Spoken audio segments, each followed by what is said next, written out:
పూర్వపు మహబూబ్నగర్ జిల్లా ముద్దుబిడ్డ అంగవైకల్యాన్ని అధిగమించి దేశ రాజకీయాలను శాసించి దక్షిణ భారతదేశంలోనే మొట్టమొదటి ఉత్తమ పార్లమెంటేరియన్ అవార్డుగా ఉండి ఏకధాటిగా 12 సంవత్సరాలు కేంద్ర మంత్రిగా పనిచేసిన పెద్దలు సూదిని జైపాల్ రెడ్డి గారి 4వ వర్ధంతి రేపు 28 జూలై.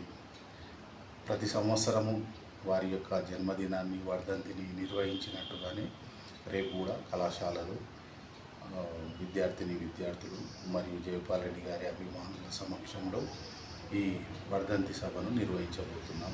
దీనికి పార్టీలకు అతీతంగా జైపాల్ రెడ్డి గారి సన్నిహితులు, అదేవిధంగా జైపాల్ రెడ్డి గారి అభిమానులందరూ పెద్ద ఎత్తున జయప్రకాష్ నారాయణ ఇంజనీరింగ్ కళాశాలకు వచ్చి ఆ విగ్రహానికి నివాళులు అర్పించాల్సిందిగా కోరుతున్నాం.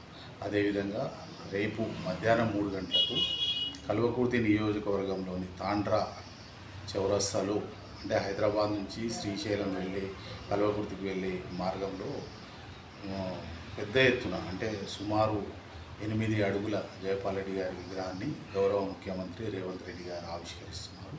అట్టి కార్యక్రమానికి కూడా జైపాల్ రెడ్డి గారి అభిమానులు, పార్టీలకు అతీతంగా తనకు సన్నిహితంగా ఉన్న వాళ్ళు అందరూ రావాల్సిందిగా, ఒక జైపాల్ రెడ్డి అభిమానిగా మా గురువు వర్ధంతిలో మీరు పాల్గొనాలని మీ అందరికీ ఆహ్వానం.